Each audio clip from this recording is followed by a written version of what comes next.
Eu saúdo cada um dos irmãos com a graça e a paz do nosso Senhor Jesus Cristo. Amém?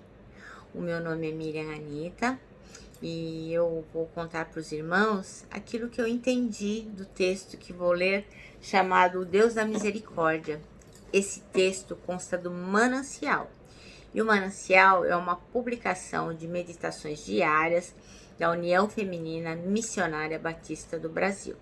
Então, só reforçando, o texto não é meu, não fui eu quem escrevi. Eu só vou dizer para os irmãos aquilo que eu entendi.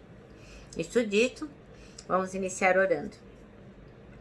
Bondoso Pai, nós te agradecemos a oportunidade de lermos a Tua Palavra e de tentar aprender mais um pouco de Ti. Que a nossa reflexão nos transforme.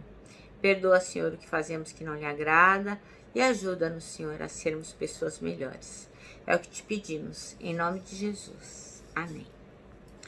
Bom, irmãos, então, como eu disse, o texto chama-se O Deus da Misericórdia.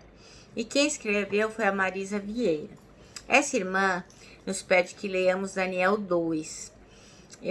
Este texto é bastante comprido, ele tem 48 versículos.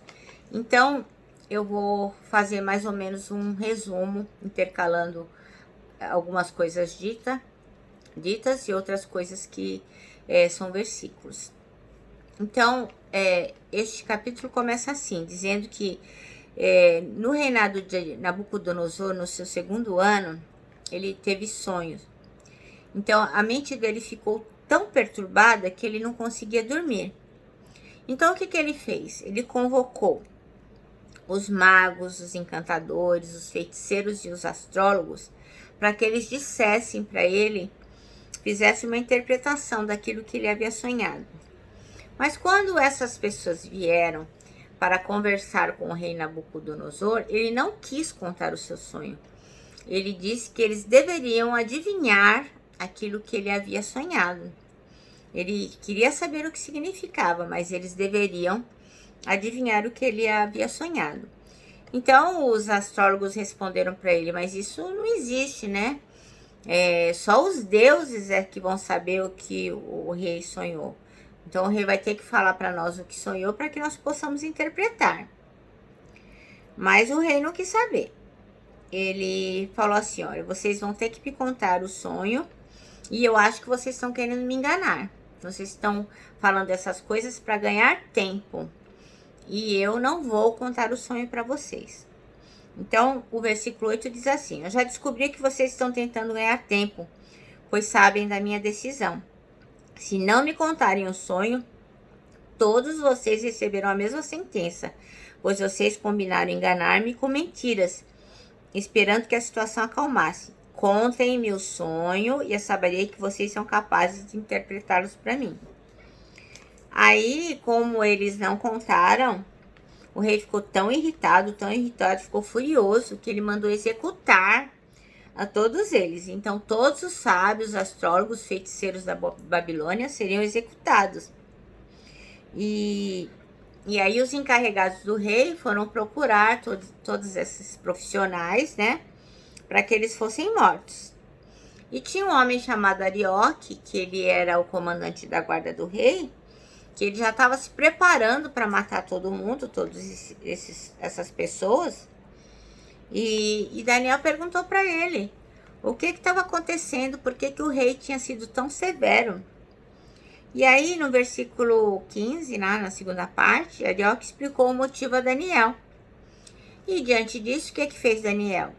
Ele foi pedir ao rei que lhe desse um prazo, porque ele daria ao rei a interpretação.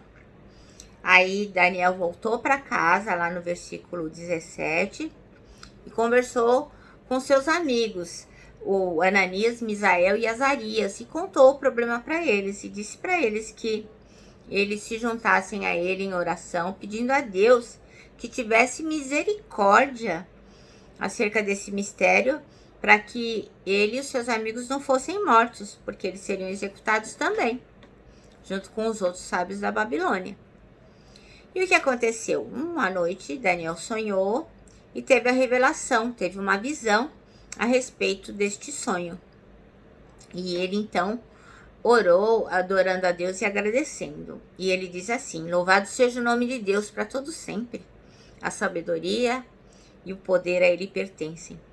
Ele muda as épocas e as estações, destrona reis e os estabelece, dá sabedoria aos sábios e conhecimento aos que sabem discernir.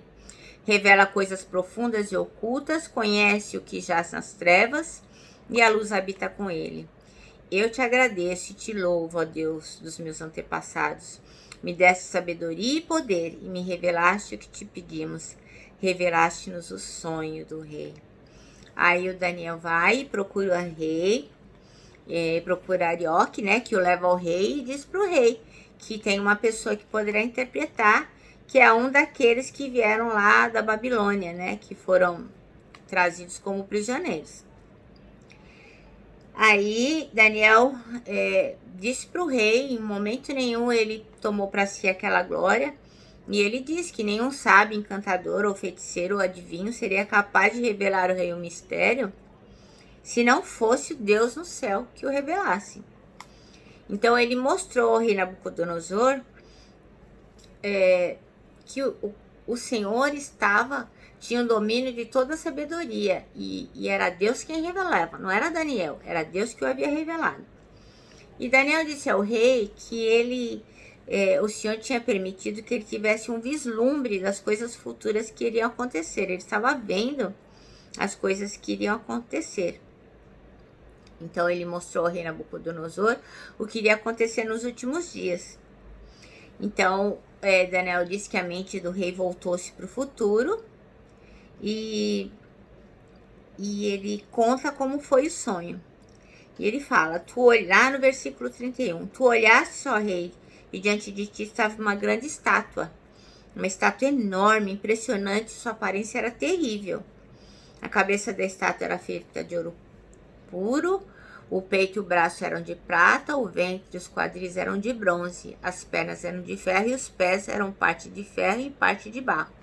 Agora eu fico imaginando, né, como o rei ficou boquiaberto de saber que Daniel realmente tinha recebido de Deus a revelação daquele sonho. Imagina, né, alguém saber o que você sonhou e ainda interpretar aquilo que você sonhou. Então aí Daniel começa a interpretar, dizendo que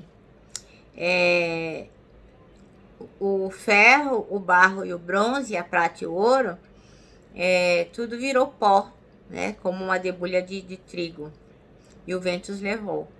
Então ele diz que viriam reinados, né, cada um desses materiais, o ouro, a prata, o bronze, o ferro, seriam reinados que viriam, e um seria superior ao outro, né, e aí ele diz que assim, que os pés eram parte de barro e parte de ferro. Isso quer dizer que esse será um reino dividido, mas vai ter um pouco de força, embora tenha visto o ferro misturado com barro. Assim como os dedos eram em parte de ferro e em parte de barro, também esse reino será em parte forte e em parte frágil. E aí ele vai descrevendo que se buscarão alianças políticas por meio de casamentos, mas a união decorrendo dessas alianças não ia se firmar. E vai descrevendo tudo isso para o rei. Então, ao final, Daniel diz que Deus deu, no versículo 45, Deus poderoso mostrou ao rei o que acontecerá no futuro. O sonho é verdadeiro e a interpretação é fiel. Então, o rei Nabucodonosor caiu prostrado diante de Daniel e prestou-lhe honra. Imagina o que é um rei prestar honra a você. E aí ele ordenou que se apresentasse uma oferta de cereal e incenso.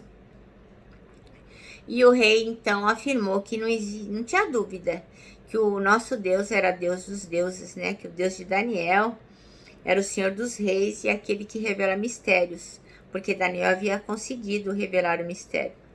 E aí no capítulo 48 diz assim: assim o rei colocou Daniel num alto cargo e o cobriu de presentes. Ele o designou governante de toda a província da Babilônia e o encarregou de todos os sábios da província. Além disso, a pedido de Daniel, nomeou Sadraque, Mesaque e Abednego,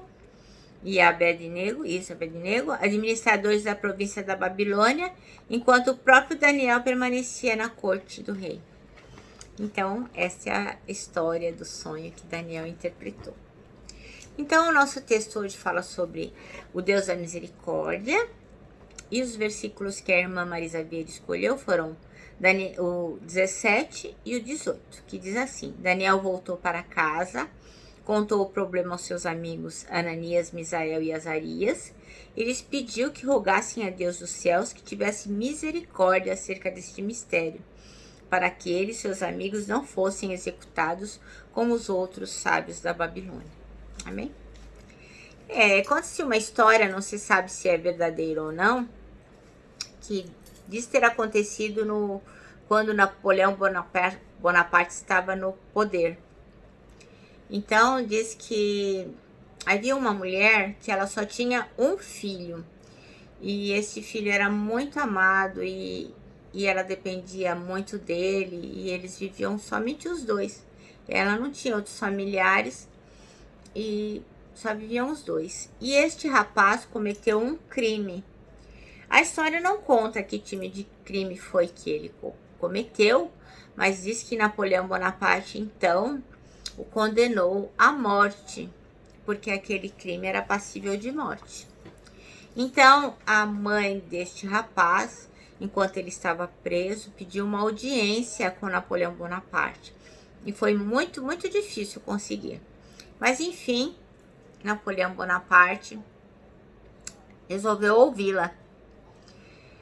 E ela foi até Napoleão e disse assim: olha, eu peço para o senhor misericórdia pelo meu filho, tenha misericórdia do meu filho. E o Napoleão disse para ela: olha, o seu filho cometeu uma coisa muito grave. O que ele cometeu é passível de morte. E a mulher insistia: misericórdia, ele é meu único filho, eu não tenho mais ninguém, misericórdia. E Napoleão insistia: não há como fazer nada pelo seu filho, porque o que ele fez merece que seja punido com justiça. E a mulher, insistindo, disse: o senhor não entendeu, imperador. Eu não estou pedindo justiça, estou pedindo misericórdia. O meu filho merece justiça e não merece outra coisa que não seja a misericórdia. Porque a misericórdia é uma coisa que ele não merece, mas eu peço que o senhor a dê. E eu quero lembrar, senhor imperador, que misericórdia é uma palavra que vem lá de longe, que quer dizer miseratio mais cordis, quer dizer compaixão, cordes de coração, colocar o coração na miséria do outro. Então eu peço, Napoleão Bonaparte, tenha misericórdia do meu filho. E diz a lenda que Napoleão Bonaparte sentiu-se convencido por esse discurso da mulher e respondeu: misericórdia pediste, misericórdia lhe darei. Não sabemos se é verdade. Mas o fato é que a vida de Daniel dependia da benevolência de um chefe de estado que era idólatra, que estava irado. Nabucodonosor estava com muita raiva, pois ninguém conseguia interpretar o sonho dele. Então, não só Daniel, mas os seus amigos também estavam correndo o risco de morrer.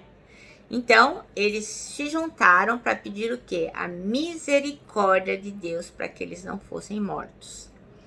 Então, só a misericórdia, só quando Deus colocasse o coração na miséria deles, e quão pequenos eles eram, quão pecadores, e quanto necessitavam do Senhor naquela situação, é que eles poderiam ter alguma chance. E eles oraram a Deus pedindo misericórdia. Então, ao precisar de misericórdia, Daniel clamou a Deus, que é o Deus da misericórdia. Aquele Deus que não dá aquilo que a gente merece, mas aquilo que a gente precisa. E aquele Deus que nos dá porque sente compaixão de nós né, da nossa vida, de quem somos. Então, quando a vida de Daniel dependia de um homem, dependia de Nabucodonosor, o que ele fez? Ele clamou a Deus, porque era o único que poderia realmente resolver aquela situação.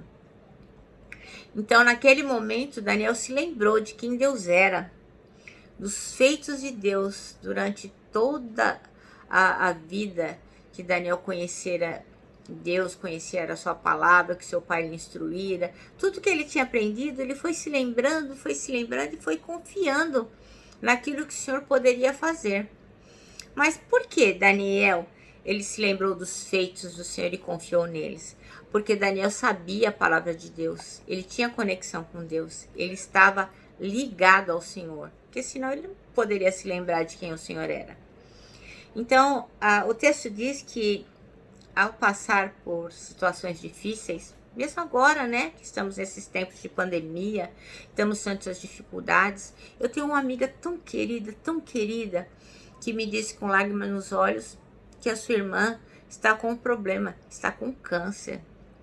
Nossa, e como é difícil isso, e como é difícil ouvir uma notícia dessa.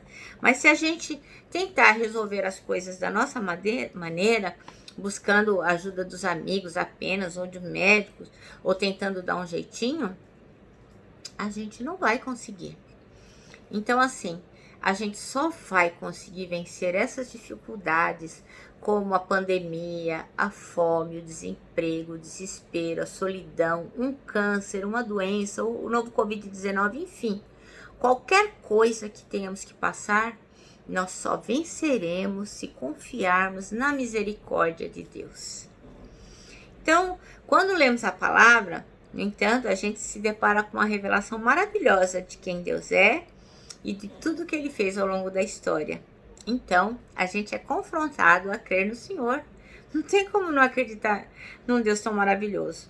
Então, assim, ainda que a gente esteja passando por momentos em que os homens tentem determinar o que será da nossa vida, a gente não se desespera, pois a gente sabe quem é o nosso Deus.